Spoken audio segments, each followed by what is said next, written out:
Welcome to Sri Murugan சமையல். இன்றைக்கி வந்து நம்ம மல்லி பொங்கல் செய்ய போகிறோங்க. அது எப்படி செய்யறதுன்னு பார்க்கலாம். நான் வந்து 1 டம்ளர் பச்சை அரிசி எடுத்துருக்கேன். அதே டம்ளரில் 3/4 கப் நம்ம பாசிப்பருப்பு எடுத்துக்கலாம். இப்போ 3/4 கப் பாசிப்பருப்பு எடுத்துருக்கோம். இது நல்லா வறுத்துக்கலாம். கொஞ்சம் இது வந்து ஸ்லோ அடுப்புலேயே வச்சு கொஞ்சம் அந்த கலர் சேஞ்ச் ஆகிற வரலையும் வறுத்துக்கலாம். நல்ல ஒரு வாசனை வரும். அது வரையும் கொஞ்சம் லைட்டாக வறுத்து எடுத்துக்கலாம்.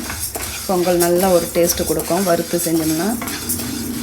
பாருங்கள், இந்த அளவுக்கு வறுத்துக்கணும். இப்போ அரிசியும் பருப்பும் சேர்த்து நல்லா வாஷ் பண்ணிவிட்டு செய்ய ஸ்டார்ட் பண்ணிக்கலாம். இப்போ வந்து ஸ்டவ் ஆஃப் பண்ணிக்கலாம்.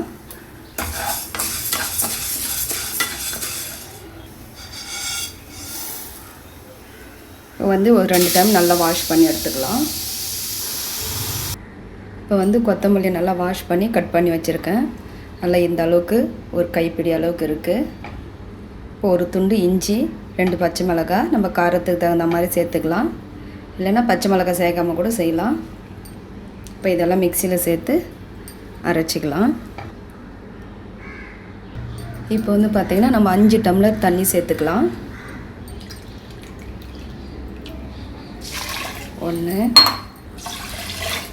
3 4 நம்ம அந்த மல்லி அரைச்சோம் இல்லைங்களா, அது சேர்த்து இன்னொரு டம்ளர், மொத்தம் 5 டம்ளரை சேர்த்துக்கலாம்.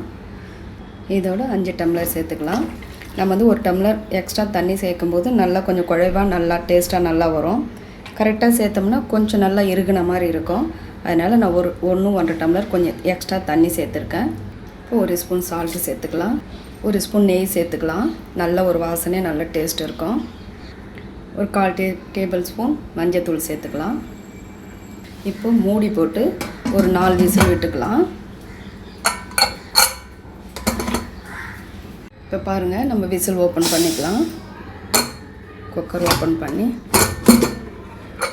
பாருங்கள், நல்லா சூப்பராக கலர்ஃபுல்லாக நல்லா வெந்திருக்கு பாருங்கள். இப்போ இதுக்கு நம்ம வந்து தாளிச்சிக்கலாம். ஒரு 2 டேபிள் ஸ்பூன் நெய் சேர்த்துக்கலாம்.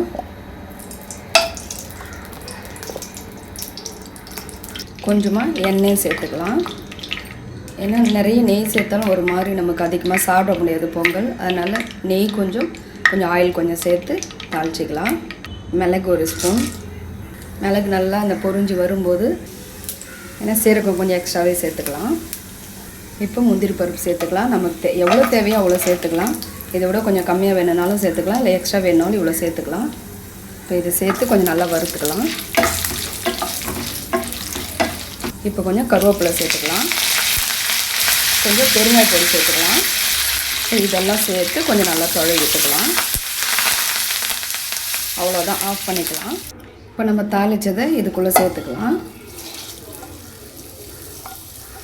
இப்போ கரண்டி வச்சு இதை வந்து நம்ம நல்லா கொஞ்சம் அப்படியே நல்லா மிக்ஸ் பண்ணி விட்டுக்கலாம். பாருங்கள், நல்லா குழைவாக நல்லா சூப்பராக இருக்குது. அப்படியே இதில் மாற்றிக்கலாம்.